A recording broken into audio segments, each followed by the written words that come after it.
तो आज हम लोग बात कर रहे हैं बायोमॉलिक्यूल्स के फर्स्ट टॉपिक पे, जिसका नाम है कार्बोहाइड्रेट्स। ठीक है, तो कार्बोहाइड्रेट्स बेसिकली दो वर्ड का सम है, carbon plus hydrate. Carbohydrates means carbo means carbon, hydrates mean water.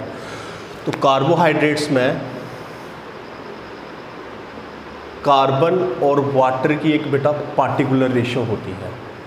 जैसे हमारे पास CxH2O इसका फार्मूला है, C फॉर कार्बो और water for hydrate, so it is called as carbohydrates. ठीक, अब एग्जाम्पल के तौर पे जैसे मेरे पास ग्लूकोज है, जहाँ मेरे पास शुगर है, तो शुगर का जो फार्मूला होता है वो हमारे पास होता है C12H22O11, और ग्लूकोज का जो हमारे पास फार्मूला है वो होता है C6H12O6। अगर मैं ग्लूकोज की बात करूँ तो इसमें आएगा C6H2O6, यानी कि कार्बन और वाटर की जो रेशो है वो 6:6 होगी। यही चीज़ अगर मैं केन शुगर में लेता हूँ तो इसमें जो रेशो आएगी वो C12H2O11 है। तो इस तरह से ये नाम पड़ा हमारे पास क्या, कार्बोहाइड्रेट्स। तो एक बार दोबारा बात कर लें, कार्बोहाइड्रेट्स का मीनिंग होता है कार्बन प्लस हाइड्रेट। ठीक है, कार्बन प्लस हाइड्रेट, तो उसकी रेशो होती है X/Y। ग्लूकोज की एग्जांपल लें तो ये ग्लूकोज का फार्मूला, शुगर की एग्जांपल लें तो ये शुगर का फार्मूला, और हमने इसको कार्बन प्लस वाटर की रेशो में ट्रांसफ़र कर लिया। इस तरह से ये नाम पड़ा। उसके बाद ये डेफिनेशन फेल हो गई। फेल होने के क्या कारण थे वो पहले हमें समझने पड़ेंगे। तो पहला जो रीज़न था डेफिनेशन के फेल होने का, वो रीज़न ये था कि जैसे हमारे पास एसिटिक एसिड है, ठीक है, ये तो एक कार्बोक्सिलिक एसिड है, तो ये भी कार्बोहाइड्रेट की रेशो देता है, मतलब कार्बन और वाटर की एक पार्टिकुलर रेशो हमें देता है। देखते हैं कार्बन कितनी बार आ गया बेटा, 2 बार, और 3 और 1 4 हाइड्रोजन, तो ये बन गया हमारे पास वाटर।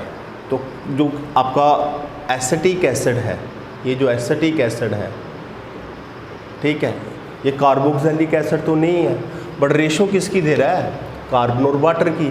तो एक तो रीज़न ये हो गया फेल होने का। न्यूक्लिक एसिड में एक दो टाइप के न्यूक्लिक एसिड होते हैं। एक हमारे पास RNA होता है, दूसरा हमारे पास DNA होता है। RNA में जो शुगर होती है वो राइबोज शुगर होती है, और DNA में जो शुगर होती है वो 2-डीऑक्सी राइबोज शुगर होती है। और ये जो हमारे पास 2-डीऑक्सी राइबोज शुगर होती है, इसका फार्मूला होता है C5H10O4। और ये भी मतलब ये कार्बोहाइड्रेट तो है बट इस रेशो को फॉलो नहीं कर रहा है, इसलिए हम कहेंगे कि DNA के अंदर जो शुगर होती है 2-डीऑक्सी राइबोज, वो अपने ही फार्मूले को ओबे नहीं कर रही है। इसीलिए ये दो रीज़न है जिसके कारण हमें डेफिनेशन को फेल करना पड़ा। इस डेफिनेशन को, नाम तो आज भी कार्बोहाइड्रेट ही चल रहा है, बट डेफिनेशन जब फेल हो चुकी है तो न्यू डेफिनेशन हम लोग अब बनाएंगे यहाँ से कि कार्बोहाइड्रेट्स क्या होते हैं। तो ये था हमारे पास कि नाम कैसे पड़ा और उसके बाद ये डेफिनेशन क्यों फेल हुई। तो आगे हम लोग बात करते हैं अब कि न्यू डेफिनेशन किस बेस पे बनाएगी। तो सबसे पहले हम लोग लेते हैं ग्लूकोज। तो ग्लूकोज का जो फार्मूला हमारे पास आता है वो C6H12O6 आता है। इसमें कार्बन कितने हमारे पास, कार्बन हमारे पास है 6, तो ये कार्बन 6 आ गया। पहले पे हमारे पास जो फर्स्ट कार्बन है उस पे होता है एल्डिहाइड, और लास्ट कार्बन पे हमारे पास होता है प्राइमरी अल्कोहल, और थर्ड पे हमने OH को लेना लेफ़्ट साइड, और बाकी जितने भी OH हैं वो हम लेंगे राइट साइड। ये जो फार्मूला मैं बना रहा हूँ ये है ओपन चेन स्ट्रक्चर, किसका, ग्लूकोज का। तो ये ओपन चेन स्ट्रक्चर है ग्लूकोज का। अब ये जो ग्लूकोज है इसका जो सेकंड लास्ट कार्बन होता है, अगर वहाँ पे OH ग्रुप आपका राइट साइड हो तो उसको हम बोल देते हैं डी ग्लूकोज, तो इसलिए इसको डी ग्लूकोज बोलेंगे। ठीक है, अब इसको तो फिलहाल आपको याद ही रखना पड़ेगा, बाद में मैं इसको डिटेल में एक्सप्लेन करूँगा कि कार्बन सीधी चेन में कैसे आ रहे हैं, या कौन सा हाइड्रोजन कितना है, OH कितने हैं, एल्डिहाइड कितने, ये सब बातें हम लोग बाद में करेंगे। फिलहाल हम लोग आते हैं डेफिनेशन के ऊपर, क्योंकि अभी तो डेफिनेशन चल रही है, तो ये थोड़ा सा मैंने आपको एडवांस में बता दिया। इसको बोलते हैं ओपन चेन स्ट्रक्चर। तो ये ओपन चेन स्ट्रक्चर मैंने इसलिए ड्रा किया कि आपको समझा पाऊँ कि कार्बोहाइड्रेट की न्यू डेफिनेशन क्या है। तो देखिए यहाँ पे OH होता है अल्कोहलिक ग्रुप, और इसको हम लोग हाइड्रोक्सी भी बोलते हैं। तो ये OH 2 बार हो गया, 3 बार हो गया, 4 बार हो गया, 5 बार हो गया, तो इसमें OH 5 बार है। तो 5 OH के कारण इसका नाम पड़ जाएगा पॉलीहाइड्रोक्सी। इसको हम बोलेंगे पॉलीहाइड्रोक्सी, और पहले पे एल्डिहाइड ग्रुप जुड़ा हुआ है इसलिए इसको बोलेंगे पॉलीहाइड्रोक्सी एल्डिहाइड। तो ग्लूकोज जो होता है वो पॉलीहाइड्रोक्सी क्या है, एल्डिहाइड है।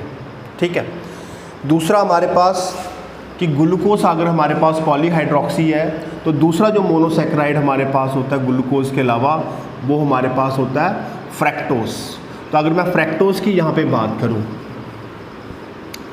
तो फ्रैक्टोज का जो स्ट्रक्चर होता है वो भी एक मोनोसैकेराइड है। इसमें भी कार्बन हम लोग 4 लेते हैं, 1 2 3 4 5 6, बट इसमें कीटो ग्रुप होता है। और पहले पे OH ग्रुप है, लास्ट वाले पे है सेम सिचुएशन, थर्ड पे लेफ्ट साइड, और बाकी जगह पे राइट साइड आपके OH ग्रुप आएंगे। तो ये जो आपको दिख रहा है ये भी डी फ्रैक्टोस है, डी फ्रैक्टोस है, और इसमें सेकंड पे कीटो ग्रुप है। बाकी जगह पे अल्कोहल है, अल्कोहल है, अल्कोहलिक ग्रुप है, यहाँ पे अल्कोहल है, ये देखिए अल्कोहल है, OH ग्रुप, OH ग्रुप। तो ये भी पॉलीहाइड्रोक्सी है, बट ये पॉलीहाइड्रोक्सी क्या है, कीटोन है। तो जो पहले हमने ड्रा किया था ग्लूकोज वो पॉलीहाइड्रोक्सी एल्डिहाइड था, अभी हमने जो ड्रा किया ये पॉलीहाइड्रोक्सी कीटोन है। तो हम कह सकते हैं कि जितने भी कार्बोहाइड्रेट्स होते हैं या तो वो पॉलीहाइड्रोक्सी एल्डिहाइड होते हैं या पॉलीहाइड्रोक्सी कीटोन होते हैं, तो यही इसकी डेफिनेशन है मेनली। तो जितने भी कार्बोहाइड्रेट्स होते हैं वो पॉलीहाइड्रोक्सी एल्डिहाइड या पॉलीहाइड्रोक्सी कीटोन होते हैं। तो हम कह सकते हैं कि all carbohydrates are polyhydroxy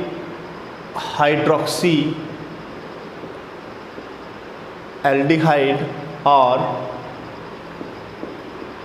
polyhydroxy क्या बोलते हैं उनको, कीटोन। तो this is the definition of carbohydrates. तो ये हमारे पास डेफिनेशन है किसकी, कार्बोहाइड्रेट्स की। तो अभी तक हमने जो बात की कि कार्बोहाइड्रेट जो है वो कार्बन और वाटर की रेशो होता है, उसमें ग्लूकोज एग्जाम्पल लिया हमने, उसमें हमने फ्रैक्टोज की भी बात कर सकते हैं हम लोग, सुक्रोज की बात कर सकते हैं कि कार्बन और वाटर के बीच में एक पार्टिकुलर रेशो आती है।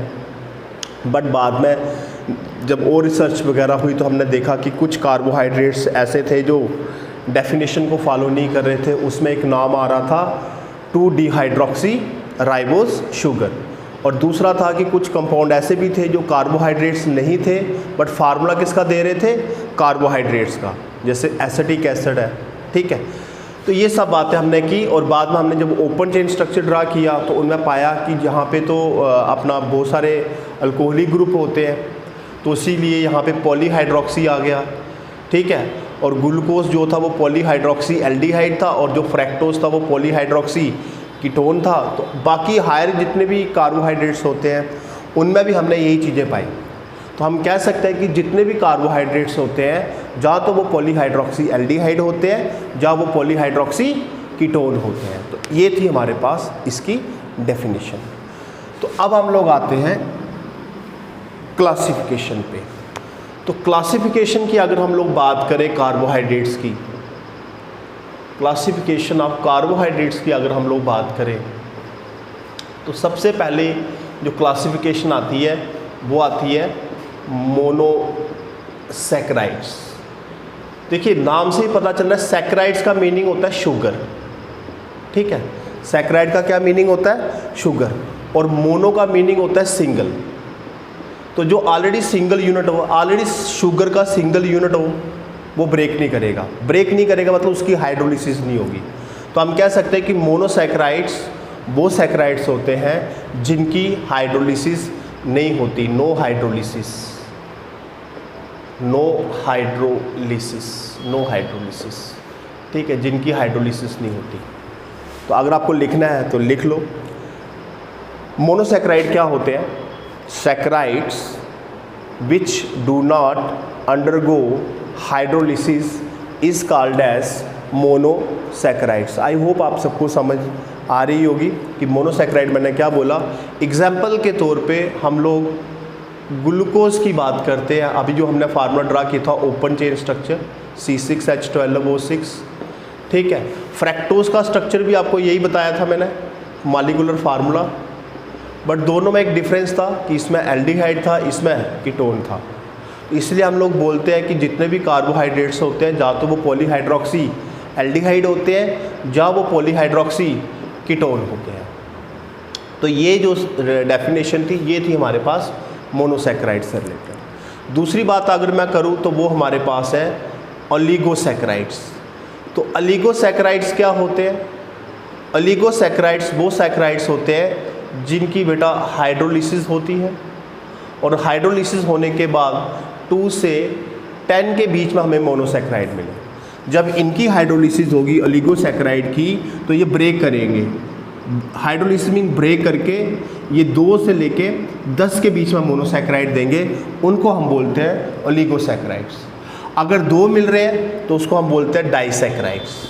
और आगे हम लोग डाइसैकराइड को डिटेल में भी पढ़ेंगे। डाइसैकराइड में जो पहला टॉपिक हमारे पास आता है वो सुक्रोज का आता है। दूसरा टॉपिक जो हमारे पास आता है वो लैक्टोज का आता है, और तीसरा जो हमारे पास आता है वो मैल्टोज का आता है, माल्टोज का आता है। तो ये तीनों के तीनों डाइसैकराइड हैं। आफ्टर दैट अगर 3 मिलता है तो ट्राइसैकराइड, 4 मिलता है तो tetrasaccharides and up to so on. तो इनको हम बोलते हैं ओलिगोसैकराइड्स। एंड में हमारे पास जो क्लासिफिकेशन में आता है वो है पॉलीसैकराइड्स। तो पॉलीसैकराइड्स वो सैकराइड्स होते हैं जिनको ब्रेक करने पे या जिनको हाइड्रोलिसिस करने पे, जिनकी हाइड्रोलिसिस करने पे हमें अनकाउंटेबल इंडेफिनेट मोनोसैकराइड मिले, उनको हम बोलते हैं पॉलीसैकराइड।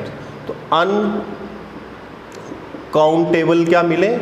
मोनोसैकराइड्स, उनको हम बोलते हैं पॉलीसैकराइड्स। तो इसमें हमारे पास 2 एग्जाम्पलें आती हैं, एक तो स्टार्च और दूसरा सेलुलोज। तो सेलुलोज और स्टार्च हमारे पास क्या है? पॉलीसैकराइड्स। एग्जाम्पलें आपको याद रखनी है, स्टार्च और सेलुलोज पॉलीसैकराइड है, और इनकी हाइड्रोलिसिस करने पे आपको अनकाउंटेबल क्या मिले? मोनोसैकराइड्स, उनको हम बोलते हैं पॉलीसैकराइड्स। और ओलिगोसैकराइड्स वो सैकराइड्स होते हैं जिनकी हाइड्रोलिसिस करने पे हमें 2 से लेके 10 के बीच में मोनोसैकराइड मिले, उनको हम बोलते हैं ओलिगोसैकराइड्स। और अगर 2 मिलते हैं तो उसको डाई, 3 मिलते हैं तो हम उसको ट्राई बोलेंगे। डाइसैकराइड आपके डिटेल में आगे सिलेबस में, तो इसलिए हम लोग इसको आगे पढ़ने वाले हैं। उसमें से एक आता है सुक्रोज, दूसरा लैक्टोज और तीसरा माल्टोज। और मोनोसैकराइड वो सैकराइड्स होते हैं जिनकी हाइड्रोलिसिस होती ही नहीं है, जिनकी हाइड्रोलिसिस होती ही नहीं है, क्योंकि ऑलरेडी वो सिंगल यूनिट होते हैं, तो उनको बोलते हैं मोनोसैकराइड्स। तो इसमें एग्जाम्पल आती है ग्लूकोज और फ्रैक्टोज की। तो ग्लूकोज में बेसिकली एल्डो ग्रुप प्रेजेंट होता है और फ्रैक्टोज में कीटो ग्रुप प्रेजेंट होता है, यही डिफरेंस है। यहाँ पे तो इनको फंक्शनल आइसोमर भी बोल सकते हो आप, जिनका मॉलिक्यूलर फार्मूला सेम हो और फंक्शनल ग्रुप डिफरेंट हो, उनको हम लोग फंक्शनल आइसोमर भी बोलते हैं। तो बेटा ये था हमारे पास कि कार्बोहाइड्रेट्स क्या होते हैं और उनकी क्या क्लासिफिकेशन है। तो ये था हमारा आज का टॉपिक।